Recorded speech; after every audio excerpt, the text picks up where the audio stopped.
आप सदा देवताओं में श्रेष्ठ होंगे, सभी देवतागण में आप माने जाएंगे, पूज्य होंगे तथा सामर्थ्यवान होंगे, आप पालन करता होंगे। जब जब पृथ्वी पर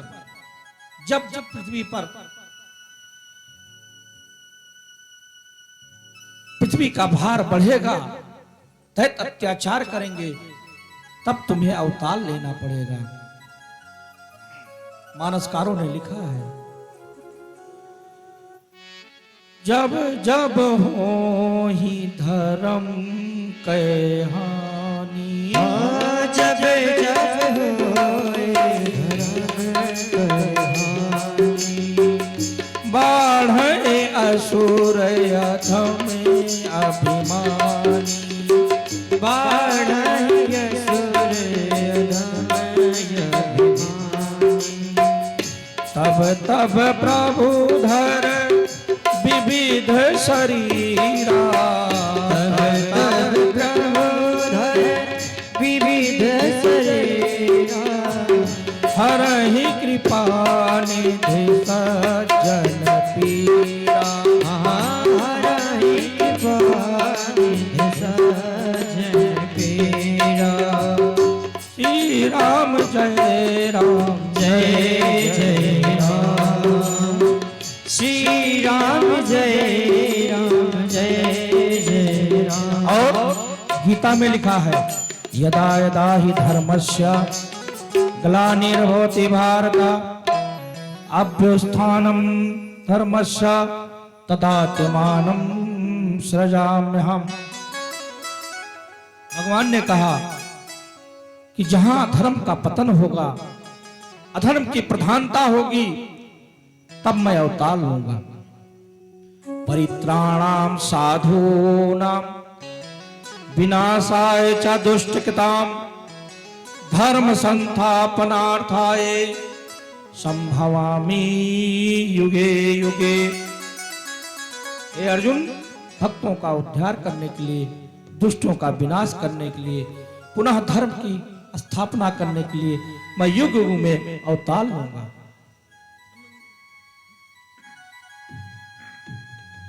देवी द्वारा, आकाशवाणी द्वारा भगवान को वरदान मिला और भगवान बैकुंठ को गए और वहां लक्ष्मी के साथ निवास करने लगे। जन्मेजय कहने लगे, प्रभु मैंने विष्णु द्वारा दी गई देवी यज्ञ का वर्णन सुना, मैं देवी यज्ञ का महत्व समझ नहीं पाया, इसका लाभ क्या है? भगवती के बारे में मुझे विस्तार से बतलाइए। व्यास जी ने कहा, हे राजन, अब मैं तुम्हें भगवती के उत्तम चरित्र का वर्णन कर रहा हूं। इसके बारे में एक पुराना इतिहास बतला रहा हूं। राजन,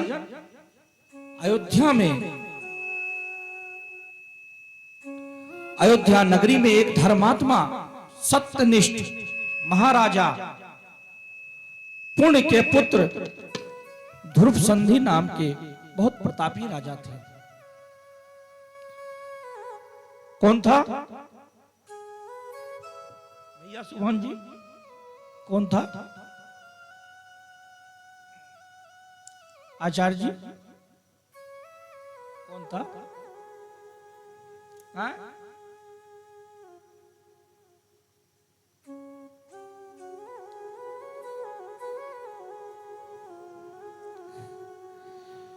ध्रुव संधि नाम के प्रतापी राजा थे, अयोध्या में राज करते थे। महाराज ध्रुव संधि की दो पत्नियां थी। एक का नाम था मनोरमा। क्या नाम था? मनोरमा। और दूसरी का नाम था लीलावती। बंधुओं, जिसके दो पत्नियां हो जाती हैं उसके लिए बड़ी दिक्कत होती है। एक बार की बात है, एक चोर चोरी करने गया। जब चोरी करने पहुंचा तो क्या देख रहा है कि राजा कभी ऊपर आते हैं तो कभी नीचे जाते हैं। अब वो सोचे कि राजा कब सो कि मैं कब चोरी करूं। राजा का यह क्रम रात दिन चलता रहा, कभी ऊपर कभी नीचे, कभी ऊपर कभी नीचे। सुबह हो गई, चोर पकड़ा गया, दरबार में पेश किया गया। कहा तुम कौन हो? कहा महाराज मैं चोर हूं। तो चोरी किया? कहा नहीं महाराज। दंड मिला। राजा ने कहा तुम्हें दंड मिलेगा। महाराज दंड देना, लेकिन एक दंड मत देना, मुझे 2 पत्नी की सजा मत देना, क्योंकि मैंने अभी देखा है पूरी रात आप सोए नहीं हैं और यही हाल 2 पत्नी में ध्रुव जी की माता के साथ था। आपने श्रीमद् भागवत में कथा श्रवण किया होगा। ध्रुवचंद की 2 पत्नियां थी, मनोरमा और लीलावती, और दोनों पत्नियां वास्तव में पतिव्रता पत्नी थी, एक दूसरे को बहन मानने वाली पत्नी थी। आज के जमाने की पत्नियां नहीं थी, एक दूसरे को बहन मानने वाली पत्नियां थी। उनमें से मनोरमा के पुत्र उत्पन्न हुए, उसका नाम रखा गया सुदर्शन। क्या रखा गया? सुदर्शन। और लीलावती के जो पुत्र पैदा हुए उसका नाम रखा गया शत्रुजीत। उसका नाम रखा गया शत्रुजीत। सुदर्शन बड़े तो थे, लेकिन राजा जो है अधिक लगाव और प्रेम करते थे शत्रुजीत से। क्यों? कि देखने में ज्यादा सुंदर था और चापलूस था। और जो उनका मनोरमा का बेटा था सुदर्शन, वो चापलूस नहीं था, सुंदर तो था। राजा मानते तो इसे दोनों पुत्र को थे, लेकिन सबसे ज्यादा लगाव जो था वो शत्रुजीत से था। जैसे राम को राजा दशरथ मानते थे, राजा के 4 पुत्र थे, आगे आएगा अभी कथा, लेकिन सबसे ज्यादा वो स्नेह और प्रेम राम से करते थे। ऐसे ही महाराज ध्रुवचंद ने सबसे ज्यादा लगाव अपने छोटे बेटे शत्रुजीत से रखा। एक बार की बात है, राजा अपने बच्चों का संस्कार किए। महाराज ध्रुवचंद जो है अपने अनुचरों के साथ, अनुचर कहा गया है सैनिकों के साथ, जंगल में गए शिकार के लिए। एकाएक उनका सामना एक खूंखार शेर से हो गया। महाराज के अनुचरों ने, सैनिकों ने सिंह पर जो है बाणों से हमला तो किया, सिंह घायल हुआ।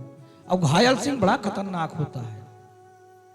जब राजा ने देखा कि सिंह घायल हो गया तो तलवार निकाले और ढाल रक्षा करने का बहुत प्रयास किए, लेकिन सिंह ने राजा का जीवन लीला समाप्त कर दिया और बाण लगने से सिंह भी मर गया। अब ये बात अयोध्या में सूचना पहुंची कि राजा ध्रुवचंद मर गए।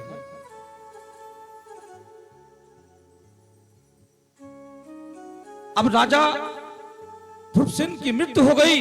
राजसेवकों ने आकर जब बतलाया तो वशिष्ठ जी ने परलोक सिधारे, क्योंकि मृत्यु उनकी हुई थी अकाल, सिंह ने मारा था ना, तो विधिवत शास्त्रोक्त विधि से नारायण बलि आदि पूजा करवा के कर्मकांड किया कि राजा को मुक्ति मिल जाए।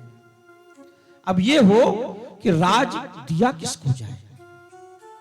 राजा तो मर गए और राजा के 2 लड़के हैं। मृत्यु के समाचार सुनकर लीलावती के पिता, या ये कह लीजिए शत्रुजीत के नाना, अपने नाती को राजगद्दी पे बैठाने के लिए सैनिकों को लेकर आकर पहुंच गए अयोध्या में।